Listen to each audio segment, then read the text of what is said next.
On a crisp autumn morning in Philadelphia, State Senator Anthony Richardson was running late for an important committee meeting. Dressed in his usual tailored navy suit, he drove his black BMW sedan carefully through the quiet suburban streets, mindful of the speed limit despite his tight schedule. After 20 years of public service and countless accolades for his work on education reform, the 52-year-old legislator was accustomed to maintaining his composure under pressure. As he approached a four-way intersection, a police cruiser suddenly appeared in his rearview mirror, lights flashing. Puzzled but composed, the senator signaled and pulled over to the curb, following the procedure he'd taught his own children countless times. He kept his hands visible on the steering wheel, window already rolled down, and waited patiently for the officer to approach. Officer James Sullivan, a 15-year veteran of the force with a history of civilian complaints that had somehow never stuck, swaggered up to the car. Without so much as a greeting, he demanded license and registration. His tone dripped with unwarranted hostility, his hand resting unnecessarily on his holster. "Good morning, officer," the senator responded calmly, maintaining his professional demeanor. "May I ask why I've been stopped?" He reached slowly for his credentials, including both his driver's license and his state Senate ID. The officer's response was immediate and aggressive. "You looked suspicious making that turn back there. Like you didn't belong in this neighborhood." The implication in his words was crystal clear, and the senator felt a familiar weight settle in his stomach, the same one he'd carried since childhood when facing such prejudice. What Officer Sullivan didn't realize was that not only did the senator belong in this neighborhood, but he had actually helped establish the community center just 2 blocks away. The very streets they were stopped on were part of his district, where he'd served constituents for over a decade. "Officer," the senator began diplomatically, "I'm actually State Senator Richardson, and this is my district."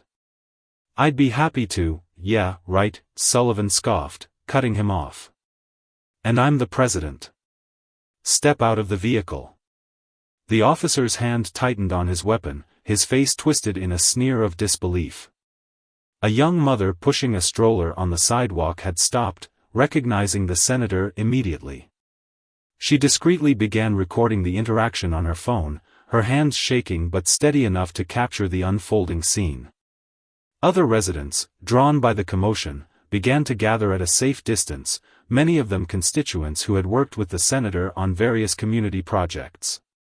The senator maintained his composure, though his heart raced. He'd faced discrimination before, but this situation was escalating dangerously. "Officer Sullivan," he said, reading the nameplate, "I'm going to comply with your request, but I want to be clear that I'm also going to be calling your supervisor. My Senate ID is right here with my license." As he carefully opened his car door, a passing city bus driver recognized him and pulled over. The driver, who had attended multiple town halls hosted by the senator, immediately radioed into dispatch about the situation. Within minutes, the scene had drawn the attention of several more observers, many filming, all witnessing the clear abuse of power unfolding before them. What happened next would become a turning point not just for Officer Sullivan, but for the entire police department. The senator's calm dignity in the face of such blatant prejudice, contrasted sharply with the officer's increasingly aggressive behavior, painted a picture that couldn't be ignored or explained away. Local news vans began arriving, drawn by the growing crowd and multiple calls from concerned citizens. The senator stood perfectly still, hands visible, as Officer Sullivan continued his baseless harassment, seemingly oblivious to the gathering storm of witnesses and the documentation of his misconduct. A senior officer, alerted by dispatch about a possible situation involving a state official, arrived just as Sullivan was attempting to handcuff the senator without cause. The look of shock on Sullivan's face when his supervisor addressed the senator by name and title would later become a defining image of the incident, captured perfectly by the dozen cameras now recording the scene. The morning sun cast long shadows across the street as justice began to unfold in real time. The senator's phone was already ringing with calls from the police commissioner, the mayor's office, and various news outlets. But rather than immediately seeking personal retribution, the senator saw an opportunity for something more meaningful, a chance to transform this ugly incident into lasting change. As the senior officer profusely apologized and ordered Sullivan to stand down, the senator remained thoughtful and measured. He knew that this moment, as painful as it was, could serve a greater purpose. The gathering crowd, the rolling cameras, and the palpable tension in the air all pointed to a watershed moment in the ongoing struggle for equality and justice. This wasn't just about one officer's misconduct or one senator's dignity. It was about a system that needed reform, about conversations that needed to happen, and about changes that needed to be made. As the senator finally continued on his way to his committee meeting, he was already formulating plans to turn this incident into a catalyst for positive change in his community and beyond. By noon that same day, the video of Senator Richardson's encounter with Officer Sullivan had gone viral. Social media platforms were flooded with footage from multiple angles, each showing the clear contrast between the senator's dignified restraint and the officer's unprofessional conduct. The incident struck a chord that resonated far beyond Philadelphia's city limits. The police commissioner called an emergency press conference, his face grave as he addressed the mounting public outrage. "What we witnessed this morning is not reflective of our department's values," he stated firmly, standing at the podium in the precinct's media room. "We have placed Officer Sullivan on immediate administrative leave pending a full investigation." Meanwhile, at the state capitol, Senator Richardson sat in his office, his phone buzzing constantly with messages of support and media requests. His assistant had to bring in extra staff just to handle the volume of calls. But rather than fueling outrage, the senator was crafting a response that would transform anger into action. "This isn't about one officer," he explained to his team as they gathered around his conference table. "This is about systemic issues that require systemic solutions." His decades of experience in public service had taught him that lasting change required more than just reactive measures. The young mother who had first recorded the incident, Mrs. Chen, found herself at the center of attention. Her video had been shared millions of times, and news outlets were praising her quick thinking. "I just knew I had to document what was happening," she told a local reporter. "The senator had helped our community so much, and watching him being treated that way, I couldn't just walk by." The bus driver who had stopped that morning, Mr. Thompson, became another key witness. His testimony about regularly seeing Officer Sullivan's aggressive behavior toward minorities in the neighborhood provided crucial context. "That officer had a reputation," he explained during his interview with Internal Affairs. "We all knew to be extra careful when he was around." By late afternoon, community leaders had organized an impromptu gathering at the neighborhood community center, the very one Senator Richardson had helped establish. The meeting room was packed beyond capacity, with people spilling out into the hallways. The air was thick with emotion, but the senator's arrival transformed the atmosphere from one of anger to one of purposeful determination. "Today, we witnessed something unfortunately familiar to many of us," the senator addressed the crowd, his voice steady and resolute. "But today, we also have an unprecedented opportunity. The whole world is watching. The question isn't just what happened, but what we're going to do about it." In another part of the city, Officer Sullivan sat in his union representative's office, watching his career crumble. His personnel file, now under scrutiny, revealed a pattern that could no longer be ignored. Previous complaints that had been buried or dismissed were being reopened, and fellow officers who had once turned a blind eye were now coming forward with their own accounts of his misconduct. The police chief, a veteran of 30 years, reviewed Sullivan's file with growing dismay. Each page revealed missed opportunities for intervention, for correction, for prevention. "We failed," he admitted to his deputy. "Not just today, but every time we let this behavior slide. That stops now." Back at the community center, Senator Richardson was working with local leaders to draft a comprehensive police reform proposal. The room buzzed with energy as people shared ideas, experiences, and suggestions. The senator's legal background and legislative experience helped shape their raw emotion and valid concerns into actionable policies. "We need better training," suggested a retired police sergeant who had joined the meeting. "But more than that, we need accountability. Real accountability." His words carried extra weight coming from someone who had seen the system from the inside. Mrs. Chen's children played in the corner of the room as adults discussed serious matters. The senator noticed them and was reminded why this work mattered so much.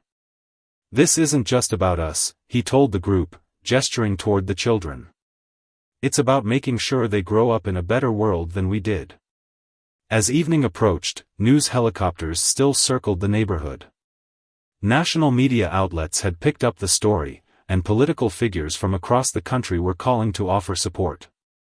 But Senator Richardson remained focused on local action, knowing that real change starts at the community level. The incident had sparked something powerful, not just outrage, but hope. Hope that this time would be different. Hope that this clear documentation of misconduct, happening to someone of the senator's stature, might finally lead to meaningful change. Officer Sullivan's supervisor, who had arrived at the scene that morning, submitted a detailed report that didn't spare himself from criticism. "I should have addressed concerns about Officer Sullivan's behavior sooner," he wrote. "My inaction contributed to today's incident, and I accept responsibility for that failure of leadership." As night fell over Philadelphia, the story continued to spread, but it was evolving from a simple narrative of racism and authority into something more complex and meaningful. It was becoming a story about community, about responsibility, about the possibility of change, and about the power of maintaining dignity in the face of injustice. The senator's final meeting of the day was with his family. His children had seen the videos, and their questions cut straight to his heart. "Did he treat you that way because of your skin color?" his youngest asked.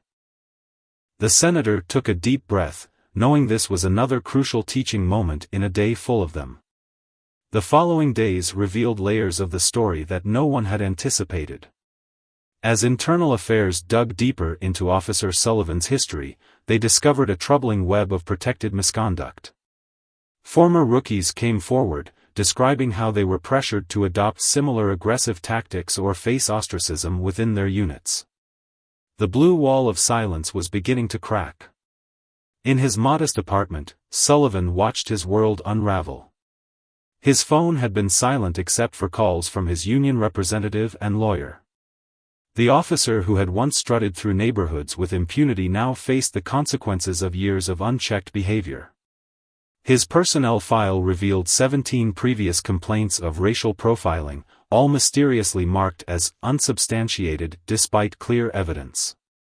Meanwhile, Senator Richardson's office had become a hub of activity. Civil rights leaders, police reform advocates, and community organizers streamed in and out, all drawn by the possibility of real change. The senator's legislative aide could barely keep up with the flood of proposals and suggestions. "We need to focus on prevention, not just punishment," the senator explained during a packed town hall meeting. The community center's large meeting room was filled beyond capacity, with people standing along the walls and spilling into the hallway. "This isn't about revenge. It's about making sure this never happens to anyone else." Mrs. Chen's video had sparked a movement. Other residents began sharing their own recordings of encounters with Officer Sullivan, creating a damning timeline of escalating behavior. Each new video added weight to the growing demand for systemic change. Local tech experts created a secure online platform where people could safely share their experiences, building a comprehensive picture of police misconduct in the area. The police department's internal culture was facing unprecedented scrutiny. Young officers, inspired by the public support for accountability, started speaking up about the unwritten rules and practices that had perpetuated discriminatory policing. A group of reform-minded officers formed a committee to work with community leaders on new training protocols. "We joined the force to protect and serve," explained Officer Rodriguez, a 5-year veteran who had often witnessed Sullivan's behavior. "Somewhere along the way, some of us forgot who we're supposed to be protecting and serving." Her testimony to Internal Affairs provided crucial insights into the department's cultural problems. The bus driver, Mr. Thompson, had become an unexpected champion for change. His regular route had given him a front-row seat to years of problematic policing. "I saw it every day," he told a community meeting. "Different faces, same story. But now people are finally listening." His detailed accounts of patterns of harassment helped identify other problem officers who had flown under the radar. Sullivan's supervisor faced his own reckoning. During a departmental review, he struggled to explain years of ignored warning signs. "I convinced myself it wasn't my problem," he admitted. "I was wrong." His candid acknowledgement of leadership failures became a turning point in discussions about supervisory responsibility.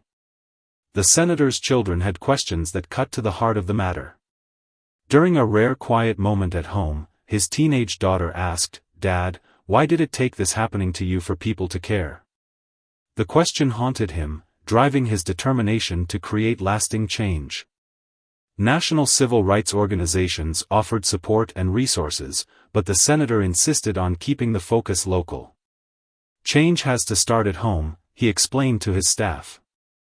"We need solutions that fit our community, not one-size-fits-all answers from outsiders." The police commissioner, under intense pressure, announced comprehensive reforms. Body camera requirements would be strengthened, civilian oversight expanded, and implicit bias training overhauled.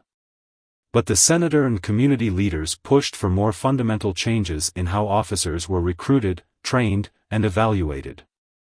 Mrs. Chen's role in documenting the incident had inspired others. Community watch groups formed, armed with smartphones and knowledge of their rights. But the senator emphasized the importance of responsible monitoring. "We're not looking to create confrontation," he reminded residents. "We're looking to ensure accountability." The city council called a special session to address the crisis. As the senator presented his reform proposals, the chamber was packed with citizens demanding action. His measured approach, focusing on practical solutions rather than punishment, earned support from unexpected quarters. Officer Sullivan's union initially moved to defend him, but the overwhelming evidence forced a change in strategy. Instead of blind support, they began discussions about how unions could better serve the public interest while protecting officers' legitimate rights. It was a subtle but significant shift in the long-standing dynamic between police unions and reform efforts. The media coverage had evolved from sensational headlines to thoughtful analysis. Local journalists dug into the systemic issues that had allowed Sullivan's behavior to continue unchecked for so long. Their investigations revealed patterns of protected misconduct that extended far beyond one officer or precinct. Back at the community center, residents worked on creating a civilian oversight committee with real power. The senator's legal team helped draft bylaws that would give the committee actual authority while maintaining fairness and due process. It was delicate work, balancing accountability with practicality. As the third day drew to a close, the senator received an unexpected call. Other police departments around the country were reaching out, wanting to learn from Philadelphia's developing response to the crisis. What had started as a local incident was becoming a model for national reform. The true test would be whether these changes would last beyond the current media attention. But the senator saw something different in people's eyes now, not just anger or hope, but determination. This time, the momentum felt different. This time, it felt like real change might finally be possible. A week after the incident, the ripples of change were becoming waves. The police department's training academy had become ground zero for transformation. In a surprising turn of events, Senator Richardson received an invitation to address the current class of police cadets. The academy's director, a 30-year veteran, recognized that this moment required bold action. The senator stood before rows of young faces, each representing the future of law enforcement. "Your badge is not a shield from accountability," he told them, his voice carrying to every corner of the auditorium.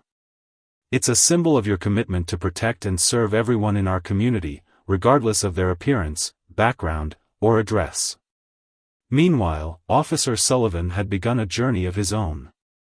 After days of watching his actions replayed on national news, something unexpected happened.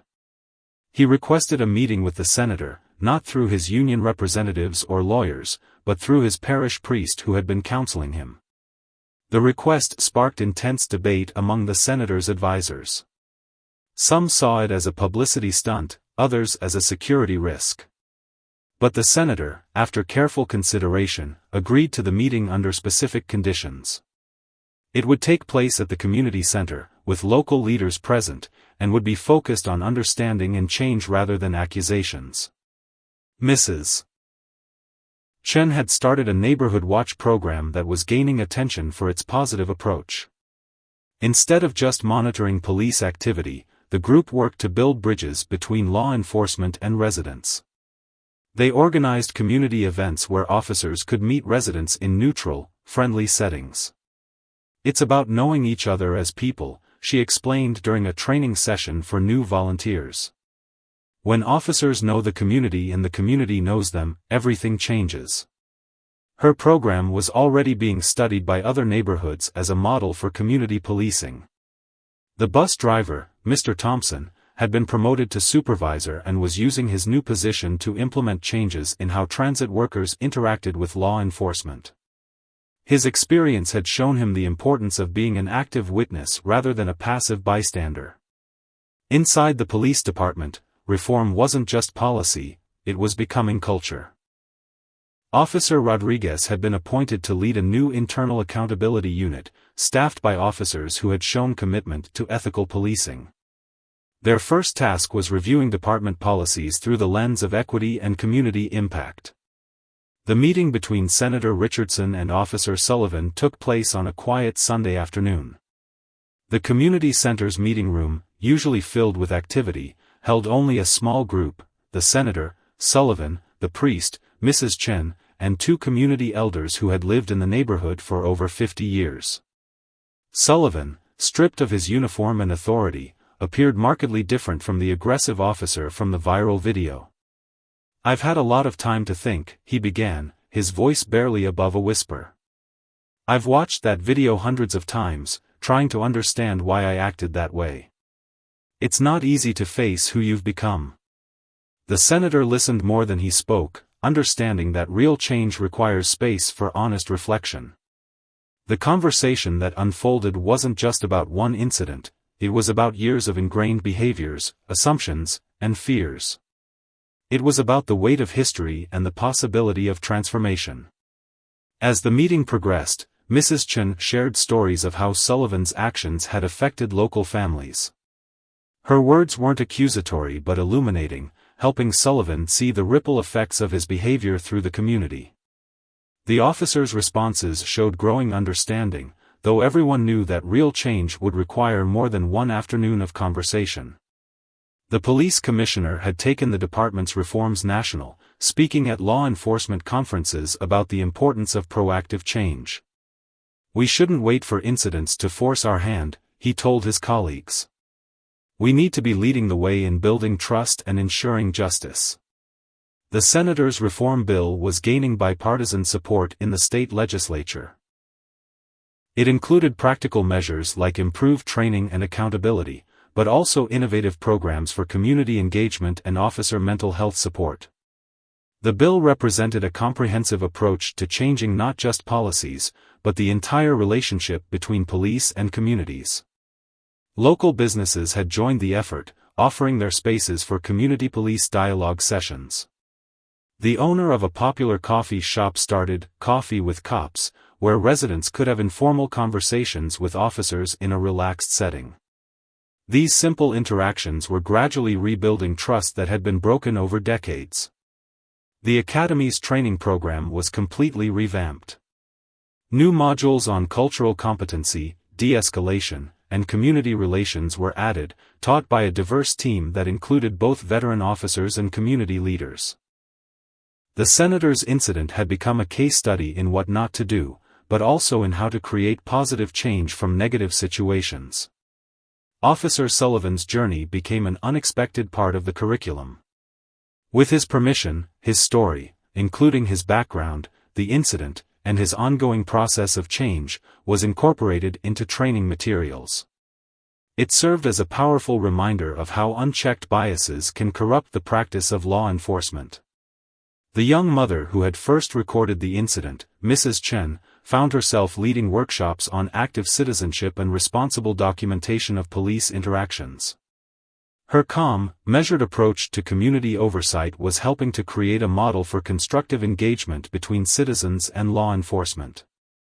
As the fourth week since the incident drew to a close, the senator reflected on the unexpected ways that change was manifesting. What could have been just another story of police misconduct had instead become a catalyst for genuine transformation. The work was far from over, but the foundations for lasting change were being laid, one conversation, one policy, one changed mind at a time. 1 month after the incident, Philadelphia had become a laboratory for police reform, drawing attention from departments across the country. The changes weren't just on paper, they were visible on the streets, in community meetings, and most importantly, in the daily interactions between officers and residents. The police academy's graduation ceremony reflected this transformation. As the new class of officers took their oaths, Senator Richardson stood among the speaker's platform, not as an adversary but as a partner in their development. The graduating class was the most diverse in the department's history, and their training had been fundamentally different from their predecessors. Your success will not be measured by the number of arrests you make, the senator told the graduates, but by the trust you build and the communities you help strengthen. The applause that followed came not just from proud families, but from community leaders who had helped shape the new training program. Officer Sullivan's story had taken an unexpected turn. After months of soul-searching and counseling, he had requested to work with the department's new community relations unit, not as an officer, but as a civilian consultant sharing his experience of how bias can corrupt good intentions. His journey from aggressor to advocate had become a powerful testimony to the possibility of change. "I can't undo what I did," Sullivan told a group of veteran officers during a training session, "but I can help prevent others from making the same mistakes." His candor about his own biases and their consequences had a profound impact on officers who saw themselves in his story.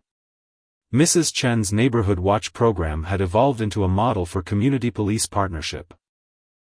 Regular meetings between residents and patrol officers had replaced suspicion with familiarity. Children who once ran from police cars now waved to officers they knew by name. The program was being studied by universities as a template for community policing. The bus driver, Mr. Thompson, had implemented a new reporting system for transit workers that helped identify patterns of problematic police behavior before they escalated. His initiative had already prevented several potential incidents by flagging concerning officer conduct for early intervention. The state legislature had passed Senator Richardson's reform bill with surprising bipartisan support. The comprehensive package included funding for improved training, community programs, and mental health resources for both officers and communities. But more importantly, it created new standards for police accountability that had real teeth. Inside the police department, Officer Rodriguez's accountability unit had become a respected force for change. They had developed a peer intervention program that empowered officers to stop misconduct before it escalated. "We're creating a culture where doing the right thing is more important than protecting the wrong thing," she explained. The community center had become a hub for innovation in police-community relations. Weekly dialogue sessions brought together officers, residents, and community leaders to address concerns before they became crises. These meetings had already prevented several potential confrontations through improved communication and understanding. National media continued to follow Philadelphia's transformation, but the focus had shifted from the initial incident to the innovative solutions emerging from it. Documentary filmmakers captured the daily work of building trust between police and communities, showing both the challenges and the breakthroughs. The senator's children had noticed changes in their own school. The school resource officer, once seen as an intimidating figure, had been replaced by a community safety team that included counselors and mentors alongside law enforcement. Students reported feeling safer and more supported. Local businesses that had initially offered their spaces for community police meetings were now seeing unexpected benefits. Crime rates had dropped as relationships improved between officers and residents. Shop owners reported feeling more connected to both the police who protected them and the communities they served. The police commissioner had taken bold steps to institutionalize the changes. New hiring practices emphasized emotional intelligence and community connection alongside traditional qualifications. Regular cultural competency assessments became mandatory for all officers, with results tied to advancement opportunities. Mrs. Chen's role had grown beyond her neighborhood. She was now consulting with other cities on how to implement similar community oversight programs. Her approach, which balanced accountability with collaboration, was proving effective in diverse communities across the country. The transformation wasn't without its challenges. Some veteran officers resisted the changes, and old habits died hard. But the new systems in place made it increasingly difficult to continue discriminatory practices without consequences. More importantly, younger officers were embracing the new culture, seeing it as a better way to serve and protect. Officer Sullivan's most powerful contribution came through his work with rookie officers. By sharing his story, including his background, biases, and the moment he realized he needed to change, he helped them recognize and confront their own prejudices before they could cause harm. The senator had begun work on national legislation based on Philadelphia's experience. "What we're learning here can help departments across the country," he explained during a congressional hearing. "This isn't just about preventing misconduct, it's about building stronger, safer communities for everyone." As fall turned to winter, the changes that had begun with one troubling traffic stop continued to ripple outward. Other cities were adopting Philadelphia's reforms, adapting them to their own communities. What had started as a crisis had become a catalyst for nationwide transformation in police-community relations. 6 months after the incident that sparked a movement, Senator Richardson stood at the podium in the state capitol, preparing to address a special session on police reform. The chamber was packed, but his eyes were drawn to a particular group in the gallery: Officer Sullivan, Mrs. Chen, Mr. Thompson, and several community leaders who had been instrumental in the changes that transformed their city. Real change, the senator began, doesn't happen in moments of conflict. It happens in the quiet hours afterward, when we choose how to respond. When we decide to turn pain into progress. His words carried the weight of experience, but also the lightness of hope. The police department had become a national model for reform. Departments from across the country sent representatives to study Philadelphia's transformation.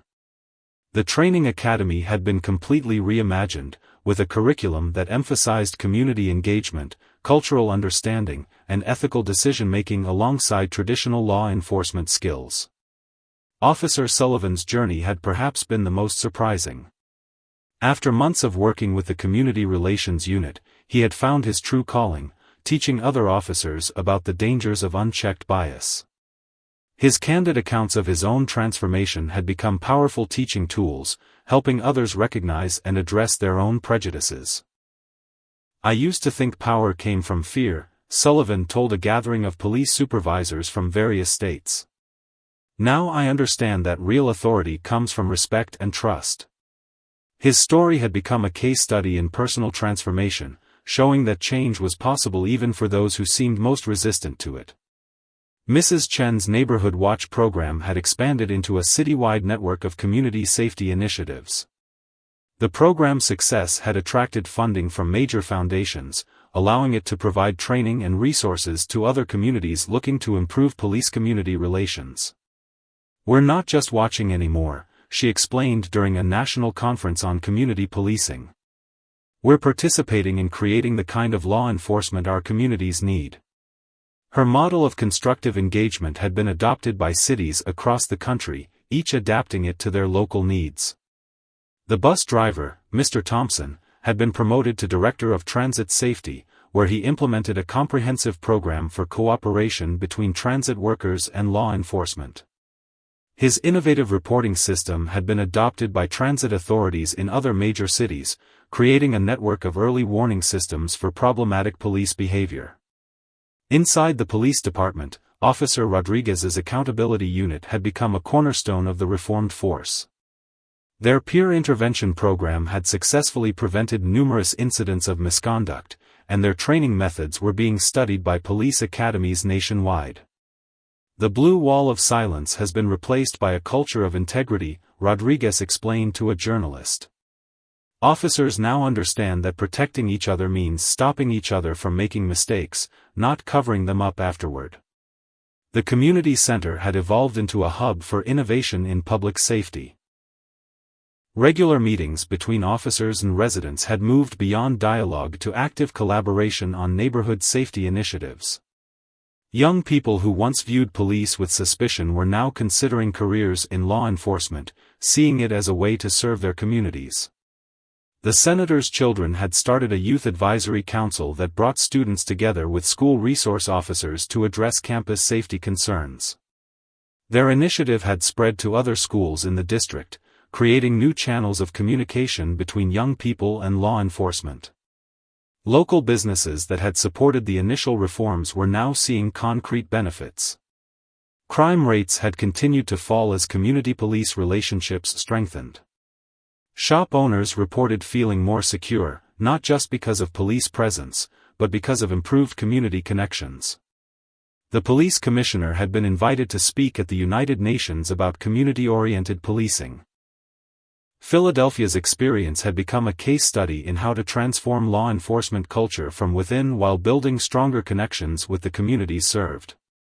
The incident that brought us here could have torn our city apart, the commissioner told the international audience.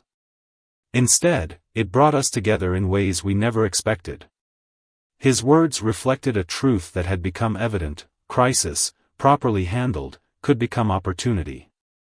The state legislature had passed additional reforms based on Philadelphia's success. New laws required regular cultural competency training for all law enforcement officers, created civilian oversight boards with real authority, and established mental health support programs for both officers and communities. Mrs. Chen's role had evolved from concerned citizen to nationally recognized expert on community oversight. She had helped develop guidelines for responsible citizen monitoring of police activity, emphasizing constructive engagement over confrontation. "We're not trying to catch officers doing something wrong," she explained to a group of community organizers. "We're trying to help everyone do things right." Her approach had helped bridge the gap between activist groups and law enforcement agencies in several cities. As the senator concluded his address to the legislature, he reflected on the journey that had brought them to this point. 6 months ago, I was pulled over because of how I looked, he said. Today, we're pulling together to create the kind of justice system we all deserve. The chamber erupted in applause, but the senator's eyes were on the next generation, the young people in the gallery who would inherit these changes and continue the work of building trust between communities and those sworn to protect them. The story of one traffic stop had become a blueprint for national change. But more importantly, it had shown that transformation was possible when communities chose to turn conflict into collaboration, fear into understanding, and crisis into opportunity for growth.